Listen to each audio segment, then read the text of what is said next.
Amados hermanos, que el Señor les bendiga, que el Señor les guarde. Les habla su hermano Lisandro Gil y quien me acompaña en la lectura de los versículos, mi hermano Salomón Hurtado. En esta oportunidad continuamos con el estudio de las doctrinas fundamentales. Estamos en la doctrina número 7, doctrina de las ordenanzas de la iglesia, en su parte número 2. Ya estuvimos estudiando el día de ayer acerca del bautismo, qué es, qué representa, qué significa, qué hace y qué no hace para nosotros. Y hoy continuamos con la segunda parte, la Santa Cena, la Cena del Señor. Les recuerdo que si alguno de ustedes tiene alguna duda, puede escribirnos en nuestras redes sociales, comunicarse a los teléfonos de la iglesia y hacernos llegar sus preguntas, porque estamos allí para responderlas. Entonces les invito a que nos acompañen y continuemos con la Santa Cena. La Santa Cena consiste en la participación de los elementos, el pan y el fruto de la vid, en memoria del Señor Jesucristo y como expresión simbólica de su obra redentora.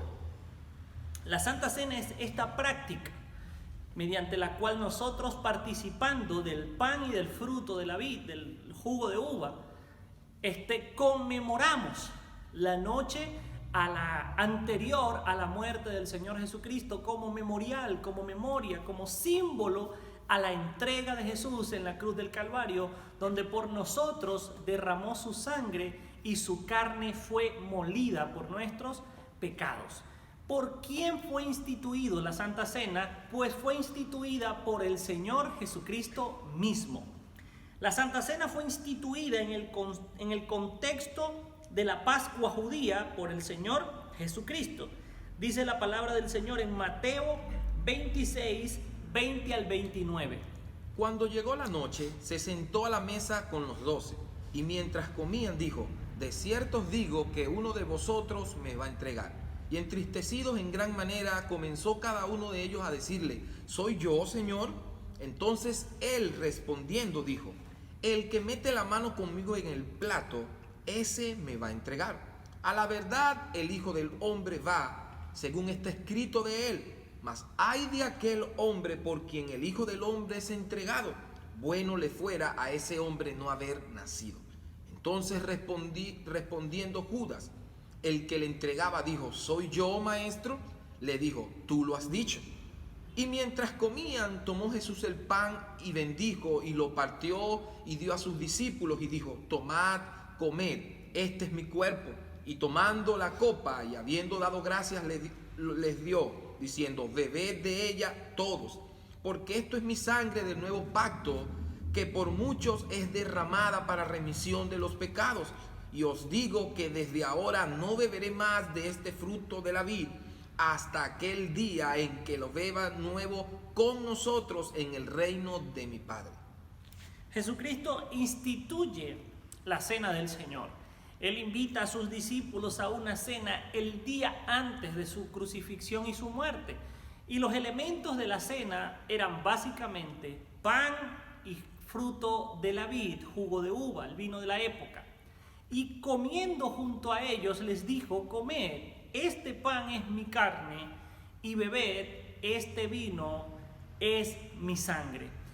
La cena, según el Evangelio del apóstol Juan, fue instituido el día anterior a la cena pascual de los judíos. Jesucristo instituye esta cena como memorial a lo que ocurrió en algún momento en Egipto, cuando el Señor mandó a matar un cordero y a comer panes sin levadura. En la noche en que vendría aquel momento de la muerte de los primogénitos, y donde utilizaron la sangre de aquel cordero para pintar los marcos, los dinteles de las casas, de manera tal que donde estuviera la sangre del cordero, la muerte no pudiera llegar a los primogénitos. Entonces Jesucristo establece esta cena como un recuerdo, como un memorial simbólico de aquello que alguna vez ocurrió, haciendo referencia a que asimismo la sangre de Jesucristo nos libraría de la muerte. La Santa Cena es superior a la cena judía.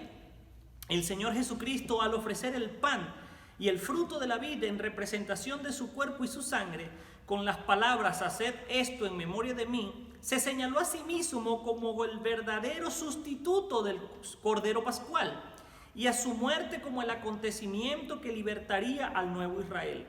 Por otro lado, el Señor introduce en la cena ritual del nuevo pacto. Esto indica que el pacto antiguo quedaba abolido. Mateo capítulo 26, versículo 28 dice: Porque esto es mi sangre del nuevo pacto, que por muchos es derramada para remisión de los pecados. Note usted, esta es mi sangre del nuevo pacto. Hasta que no había derramamiento de sangre del testador, no se establecía el nuevo pacto. Por lo tanto, Jesucristo en esta cena estaba haciendo mención a cómo pasaba el antiguo pacto de la ley y se abría un nuevo pacto que hoy conocemos como el pacto de la gracia a través de la persona de Jesucristo.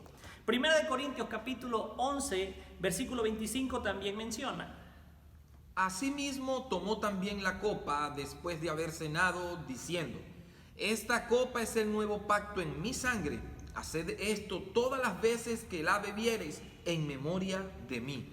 ¿Por qué Jesucristo dice que se establece en mi sangre? Recordemos que el antiguo pacto de la ley, se establecía a través del sacrificio de animales para la remisión de los pecados del pueblo.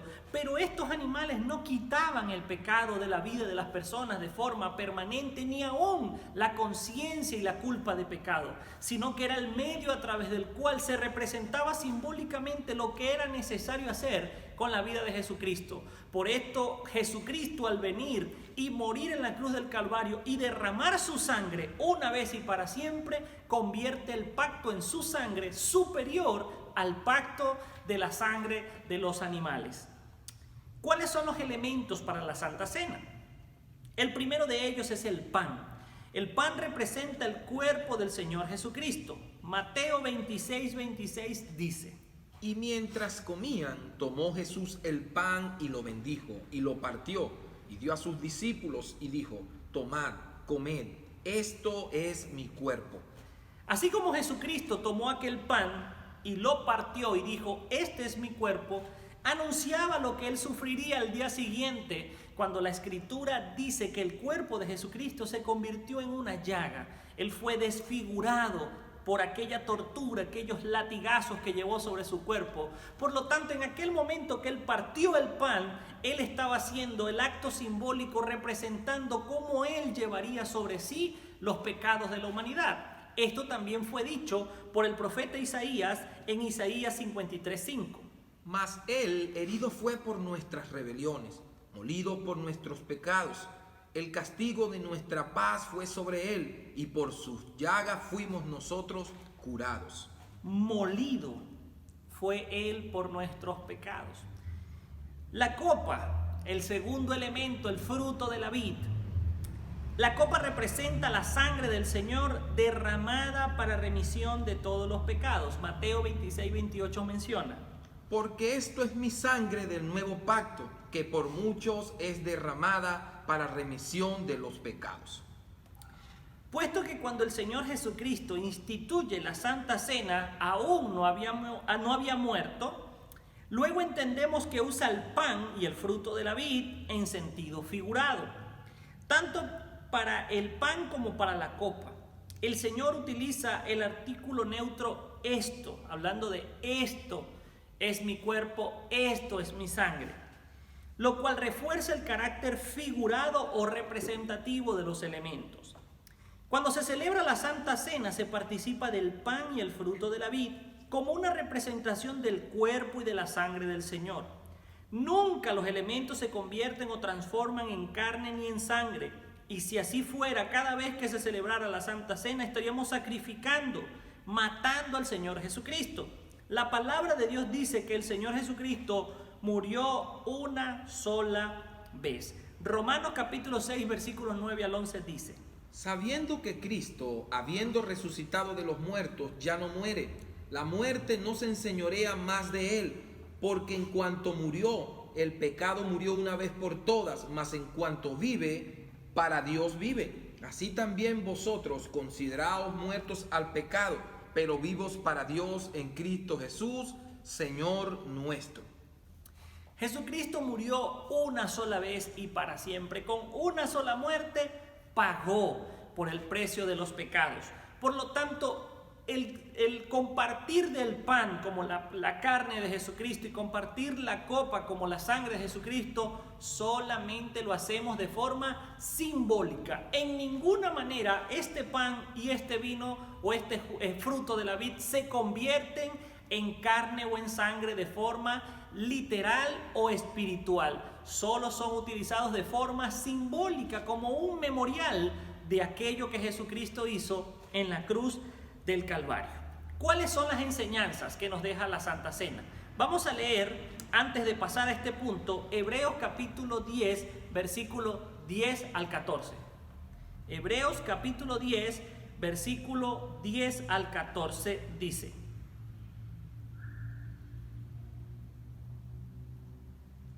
Porque con una sola ofrenda hizo perfectos para siempre a los santificados, y nos atestigua lo mismo el Espíritu Santo, porque después de haber dicho, este es el pacto que haré con ellos después de aquellos días, dice el Señor, pondré mis leyes en sus corazones y en sus mentes las escribiré. Añade, y nunca más me acordaré de sus pecados y transgresiones, pues donde hay remisión de estos, no hay más ofrendas por el pecado.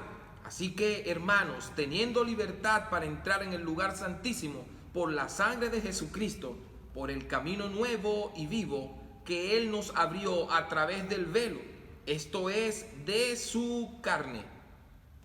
¿A qué hace referencia este sacrificio una vez y para siempre, y donde hay remisión de pecados ya no hay más sacrificios por ellos?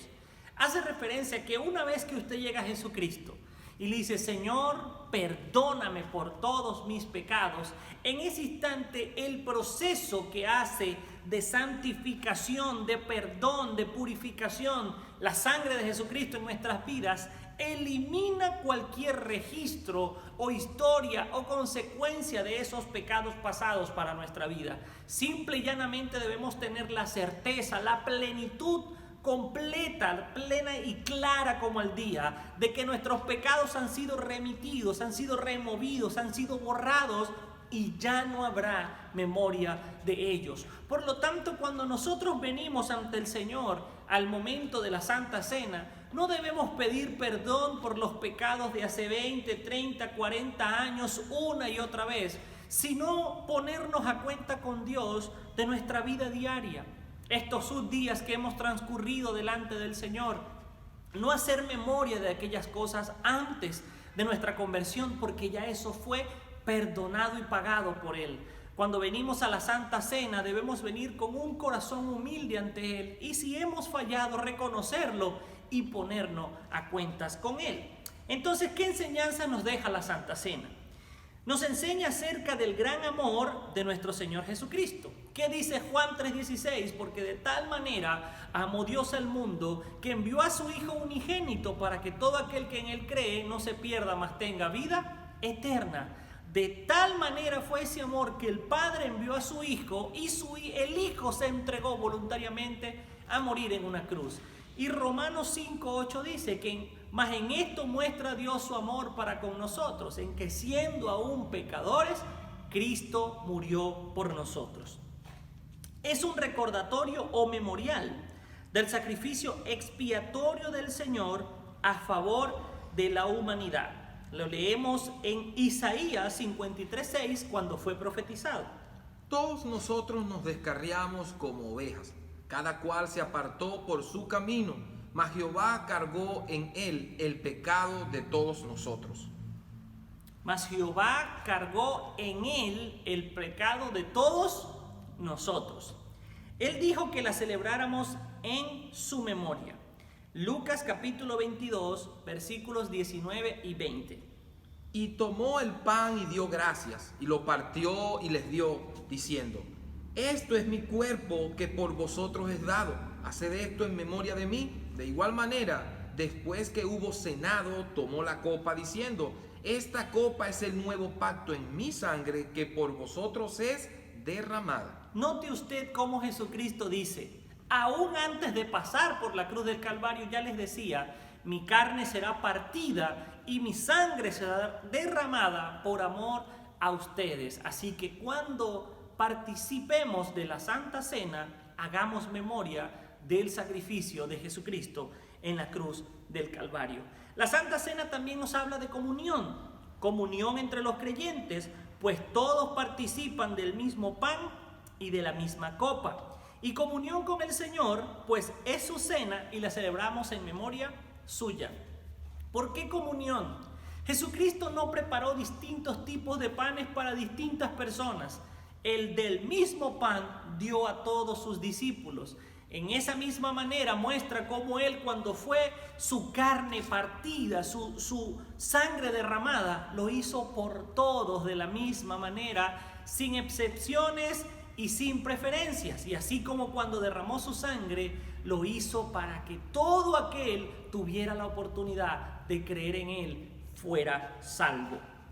Nos habla de la venida del Señor Jesucristo, pues Él dijo que no la tomaría más hasta aquel día en el que la tomara con nosotros en el reino del Padre. Mateo 26:29 dice: Y os digo que desde ahora no beberé más de este fruto de la vid hasta aquel día en que lo beba nuevo con vosotros en el reino de mi Padre. El apóstol Pablo dijo que cada vez que celebramos la Santa Cena, la muerte del Señor anunciamos hasta que Él venga. Primera de Corintios capítulo 11, versículo 26.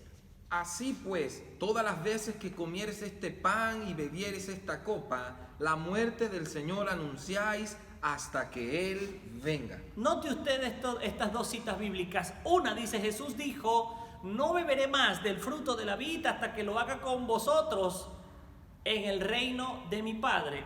Y Pablo menciona en Corintios 11:26 que cuando tomamos la Santa Cena, comemos del pan y tomamos la copa, su muerte anunciamos hasta que Él venga. Así que cada vez que nosotros tomamos la Santa Cena, estamos diciéndole al mundo que nosotros seguimos creyendo en la palabra del Señor y seguimos esperando a que Jesucristo llame a su iglesia, a su santa presencia en el reino del Padre Celestial. También nos dice que nuestra salvación es segura, pues está basada en un pacto hecho por el Hijo de Dios con su propia sangre. Mateo 26, 27 y 28 dice: Y tomando la copa y habiendo dado gracias, les dio, diciendo: Bebed de ella todos, porque esto es mi sangre del nuevo pacto, que por muchos es derramada para remisión de los pecados. Ahí nos habla de que nuestra salvación es segura porque el pacto no está establecido en nosotros ni en nuestras debilidades porque somos seres humanos, sino que el pacto está establecido en Jesucristo. Por lo tanto es fiel y verdadero. Así que si nuestra fe está puesta en Jesucristo, nada nos podrá mover de Él, porque el pacto fue establecido en su sangre y en su carne, y en Él nuestra salvación está segura. Nos enseña una entrada triunfal y gozosa al reino de los cielos, pues celebraremos la Santa Cena en el cielo del Señor. Si fue especial la cena de los discípulos con el Señor antes de su muerte en la cruz del Calvario, imagínese usted cómo será la celebración junto a Él cuando nos encontremos con Él en el reino de los cielos. Eso nos tiene que dar esperanza, alivio, alegría, porque sabemos que se acerca el día en que estaremos junto de nuevo a nuestro Señor. El Señor quiere que su iglesia tenga siempre presente el sacrificio que Él realizó por ella en el Calvario. Nunca podemos olvidar lo que Jesús hizo por la humanidad en la cruz del Calvario. ¿Cuáles son los requisitos para tomar la Santa Cena? 1. Ser redimido por la sangre del Señor Jesucristo, haberlo aceptado como su Señor y Salvador y haber sido lavado por su sangre y ser una nueva criatura. Estar en plena comunión con la iglesia, ya que la Santa Cena es algo que se celebra en conjunto con los demás hermanos en memoria de nuestro Señor. Es importante que estemos en comunión, sin pleitos, sin ira, sin contiendas, sin disensiones, sino amándonos y perdonándonos los unos a los otros. 3, examinarse a sí mismo. Es necesario que cuando vayamos al momento de tomar y participar de la Santa Cena, pongamos nuestro corazón a cuenta con Dios, porque no estamos haciéndole memorial a nada más y a nada menos que a la muerte de nuestro Señor Jesucristo en la cruz del Calvario. Y si Él fue sin pecado a la cruz por amor a usted y a mí, es necesario que nosotros, por amor a Él, nos presentemos con un corazón constricto y humillado ante su presencia.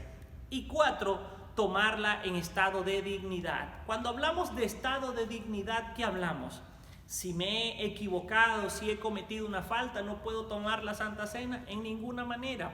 Cuando se habla de estado de dignidad, habla de que nos acerquemos a la Santa Cena entendiendo lo que representa esa porción de pan y esa porción de fruto de la vid, de jugo de uva. No tomándolo nunca por broma o por juego, entendiendo que a pesar de que es simbólico, representa gran cosa delante del Señor. Por lo tanto, siempre debemos acercarnos a la presencia del Señor para tomar la Santa Cena con un corazón entendido de qué estamos haciendo y con el debido respeto. Requisitos para tomarla, riesgo de tomarla indignamente. Caer bajo juicio de Dios. 2, enfermedades físicas o espirituales. Y 3, muerte física o espiritual. Cuando la Escritura habla de esto, habla de que el Señor toma en serio lo que es la práctica de la Santa Cena, porque lo estamos haciendo en su nombre y en memoria de su sacrificio. Por lo tanto, el Señor mismo es quien juzga los corazones de aquellos que se acercan a Él a tomar la Santa Cena de forma indigna, no teniendo el conocimiento o el raciocinio pleno de lo que están haciendo, y pueda Dios tomarlo como una ofensa ante su presencia. Y para terminar, quiero hablar acerca de 2 posiciones erróneas acerca de la Santa Cena. 2 posiciones que de pronto dan una falsa interpretación doctrinal y que nos puedan confundir. Por eso es bueno aclararlas. Y estas posiciones son la consubstanciación y la transustanciación. Repito, consubstanciación y transustanciación. La primera, la transustanciación, ¿qué es?